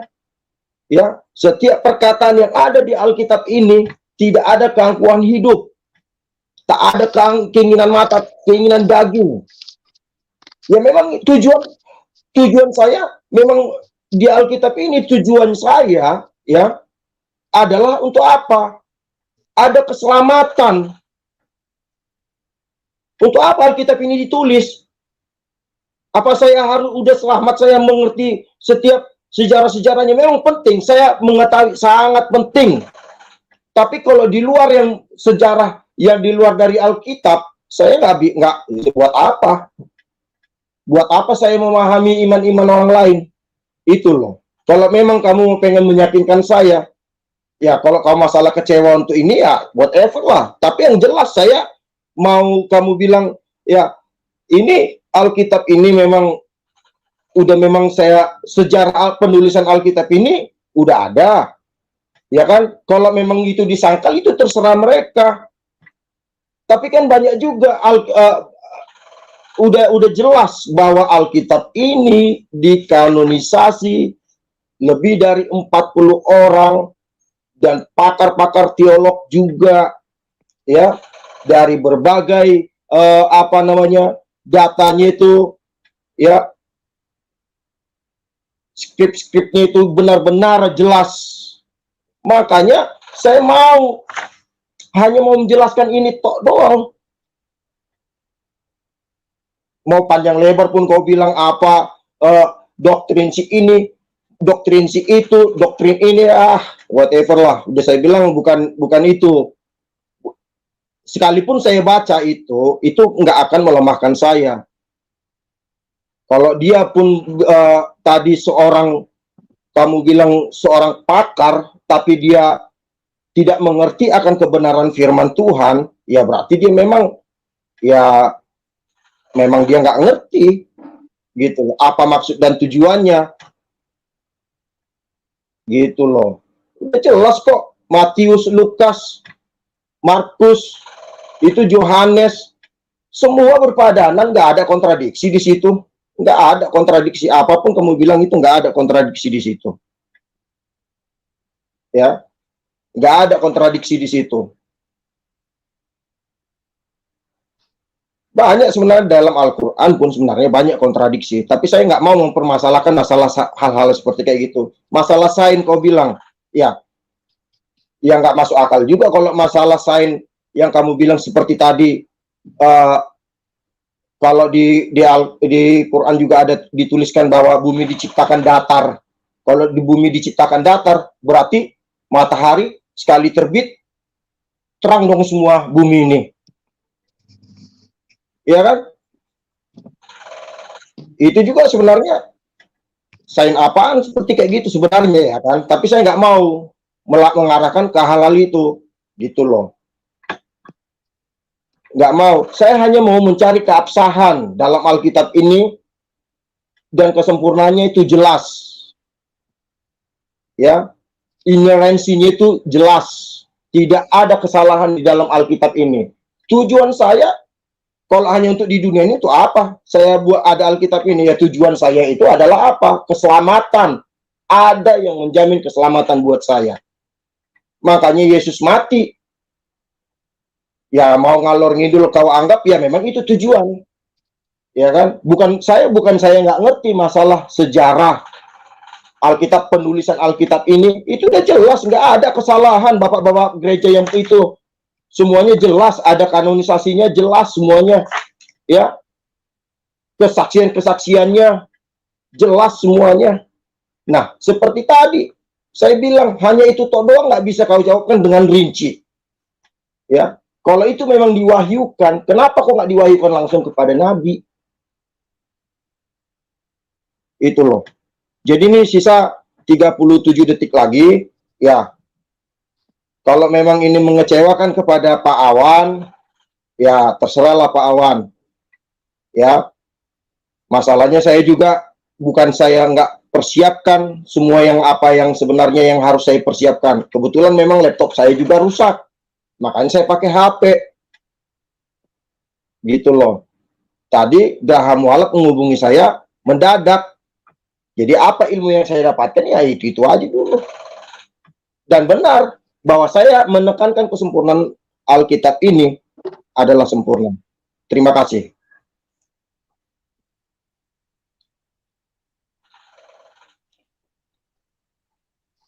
Silakan Pak Awan. Oke, baik. Jadi memang begini, saya bukan berarti kecewa dengan Bapak, tidak. Saya memaklumi karena sebagai seorang Muslim tugas saya untuk memahami lawan diskusi saya, cuman ya saya berpikir mungkin kita tidak satu frekuensi, itu yang saya mau tegaskan. Nah, kalau tadi seperti Bapak singgung itu sejak awal itu malah mungkin bisa menarik. Kok di Quran itu dikatakan bumi datar itu sebenarnya? Itu bisa saya luruskan kok. Dan itulah tujuan dari kita diskusi kan. Dalam Al-Quran itu dikatakan waja'alnal arda mihada, ya. Dia bukan datar tapi terhampar. Beda datar dengan terhampar. Al-Imam Utsaimin, seorang ulama ahli hadis dan juga ahli tafsir dan lain-lain, dia mengatakan bahwasanya makna mihada itu adalah sebagaimana kita melihat. Kalau Bapak berdiri sekarang, Bapak lihat bumi itu seperti terhampar ya kan, kiri kanan seperti tidak bulat gitu. Tetapi eh, dalam Al-Quran dikatakan bahwa bumi itu bulat, itu ditegaskan dalam ayat yang lain, dikatakan bahwasanya bumi itu berputar sesuai dengan porosnya gitu. Jadi tidak ada sebenarnya pertanyaan yang insya Allah kita tidak mau tampung. Justru acara seperti ini tuh tujuannya seperti itu, agar apa yang Anda pertanyakan itu bisa sampai. Sebagaimana saya mempertanyakan juga banyak hal ke Anda. Cuman sekali lagi saya itu tidak ingin memaksakan ya. Jangan salah paham. Kok ini saya kayak misalnya ingin dipaksa untuk percaya, tidak. Saya ingin Anda dan semua penonton itu melihat bahwasanya al-haqqul haqq. Kebenaran itu benar, fakta itu fakta gitu. Sekalipun Anda mengklaim bahwasanya ini yang benar, tetapi penonton akan melihat apakah Anda berbicara itu berdasarkan based on fact, ya, berdasarkan fakta, atau Anda hanya mencoba untuk meyakinkan diri sendiri. Gitu. Itu beda. Dan dalam Al-Qur'an dikatakan summum bukmun umyun fahum la yarji'un. Ya. Gitu. Jadi apalagi yang ingin saya sampaikan. Jadi kesimpulannya teman-teman sekalian, mungkin saya kasih kesimpulannya. Al-Quran itu sudah dijaga oleh Allah Subhanahu wa taala dan Rasulullah Shallallahu alaihi wasallam kita dijaga dengan dua hal. Pertama, disuruh dicatat, ya, makanya sejak dulu disuruh dicatat, lalu disuruh dihafalkan. Rasulullah Shallallahu alaihi wasallam manakala menerima wahyu dari Allah Subhanahu wa taala, sesegera mungkin beliau menyampaikan itu ke para sahabat, kemudian diajarkan dan mereka saling mengajar. Kemudian juga di sana dijadikan itu sebagai ritual. Jadi di dalam sholat kita, doa-doa kita, ya, mengaji, ya, bahkan ulama-ulama dahulu itu mengatakan bahwasanya mereka itu menghabiskan khususnya di bulan Ramadan itu dengan menghafalkan Quran, membaca Quran sampai selesai, ya. Dan itu sampai tradisi kita di Indonesia sekarang. Kalau di kampung-kampung itu sampai sekarang itu mereka masih mentamatkan Quran, ya, mencoba untuk ada yang sampai 3 kali dalam 1 bulan, bahkan lebih dari itu. Ini adalah bentuk-bentuk penjagaan. Dan tradisi ini turun-temurun, alhamdulillah, sampai ke kita sekarang ini. Nah, kembali ke Bible tadi, sebenarnya kalau Bapak Christian ini mempelajari, bahwasanya Bible itu nggak ada orinya, nggak ada originalnya, dan itu sudah diakui oleh pakar-pakar Bible. Karena nggak ada originalitasnya, maka kemudian mereka membuat ilmu namanya critical textual criticism. Ada banyak tokoh-tokoh di sana Textual criticism itu gunanya untuk apa? Mencari yang ori tadi, memilah-milah ini kayaknya bukan perkataan Yesus.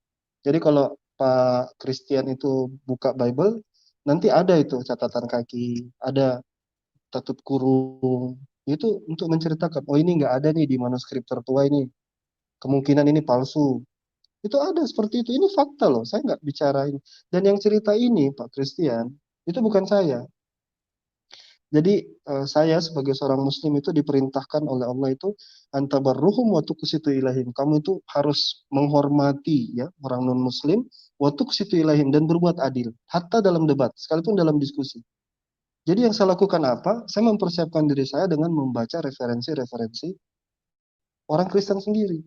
Saya nggak ngambil dari orang Islam yang benci ke orang Kristen terus saya ambil bacaannya, tidak. Saya baca buku Bapak ya.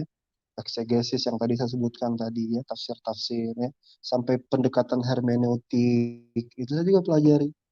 Dipelajari semua Pak. Jadi kalau Bapak bilang saya nggak mau peduli itu, saya nggak mau percaya, saya ingin yakin bahwa ini kabar baik saja, nah itu silahkan, itu lakum dinukum waliyadin, gitu, pilihan Bapak. Saya nggak mau percaya pakar-pakar itu ngomong apa. Kalau ada pakar ngomong gitu berarti pakarnya salah ya. Silakan, itu pilihan Bapak. Tapi seyogianya kita harus menggunakan juga mind kita, akal kita untuk menentukan kebenaran itu. Dan katanya kalau kebenaran itu datang, maka Anda harus siap untuk menerima yang benar itu benar. Ya, meskipun hati kita tuh menapula apa namanya? Al-haqqu min rabbikum wa la takunanna minal mumtarin, itu kata. Jadi kebenaran itu nggak bisa kita tolak meskipun pahit ya. Qulil haqqa walau kana murrah ya, meskipun pahit kita mau bagaimana lagi, itulah fakta. Waktu saya masih banyak, tapi saya nggak enak kayak monolog gini. Saya cukupkan saja teman-teman sekalian. Saya pertama minta maaf pada Pak Christian kalau ada kata-kata saya salah atau intonasi saya lebih tinggi. Mohon maaf, ini adalah diskusi ilmiah. Saya mohon maaf sekali lagi. Ya, sebagai kawan, kita satu beda agama, tapi kita satu bangsa ya. Kita saling hormat menghormati. Inilah tempat di mana kita beradu argumen ya. Mohon maaf sekali kalau ada yang salah, dan teman-teman juga di luar sana tetaplah anggap ini sebagai diskusi ilmiah ya. Ini bukan ajang untuk kita mendiskreditkan atau menghina agama lain, tidak, sama sekali tidak. Ini adalah bagian untuk mengeluarkan kritis kita dalam diskusi ya. Demikian, mohon maaf kalau ada kesalahan kata. Itu semua kalau ada benar datang dari Allah Subhanahu wa taala. Kalau ada salah itu datangnya dari saya pribadi. Akhirul kalam. Wassalamualaikum warahmatullahi wabarakatuh. Waalaikumsalam warahmatullahi wabarakatuh. Terima kasih kepada Bang Alwan ya. Terima kasih pula kepada Pak Christopher yang dimana di malam hari ini begitu sangat wow. Ya, begitu sangat wow dalam berdialog. Namun tetap semuanya itu diserahkan kepada para penonton. Kenapa tidak? Karena hakimnya, saksinya yaitu para penonton. Mana yang asumsi, mana yang benar-benar berdasarkan data dan fakta. Dan bagi teman-teman nih yang saat ini sedang menonton, yang sebagai penonton setianya channel Gramaf dan berbagai channel yang berafiliasi dengan channel Gramalab, silakan Anda daftarkan diri Anda. Karena beda atmosfer, beda yang dirasa ketika kita menjadi penonton hanya sebagai berkomentar tok, tetapi ketika kita menjadi seorang pembicara dialog Islam Kristen yang semuanya dibatasi oleh waktu, tentu saja akan berbeda waktunya, berbeda apa yang dirasakannya. Oleh karena itu kami mengajak siapapun Anda, baik laki-laki maupun perempuan, yang memang memiliki nyali, ya memiliki nyali untuk berdialog di channelnya Geraham Mualaf, yang tentu saja harus santun, silakan daftarkan diri Anda di website ini ya, di link ini. Silahkan daftarkan diri Anda. Dan ketika Anda khawatir, ketika wajah Anda kelihatan atau ketahuan oleh relasi Anda, silahkan tutup masker atau gunakan buff seperti itu. Dan kami tidak mengizinkan siapapun Anda yang menyampaikan sesuatu itu menggunakan avatar. Ketika kemarin moderator menggunakan avatar, nah sekarang kita berubah biar tidak ada kekhawatiran gitu kan, kok mana sih wajah dari moderator. Nah, kami tampakkan wajahnya yang ternyata laki-laki tulen. Oke, terima kasih kepada kedua pembicara yang telah memberikan ilmunya, wawasannya. Terima kasih ya, semoga saja dengan adanya dialog di channel Gramalaf ini, teman-teman bisa mencontoh bahwa seperti inilah dialog yang santun, Ya meskipun berbeda, tetap harus saling menghargai satu sama lain karena kita hidup di negara hukum NKRI. Oke, maaf jika kami ada salah-salah kata. Terima kasih kepada kedua belah pihak. Terima kasih. Bila taufiq wal hidayah. Assalamualaikum warahmatullahi wabarakatuh.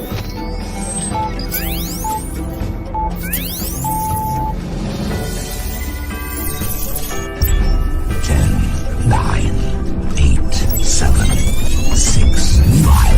4, 3, 2, 1.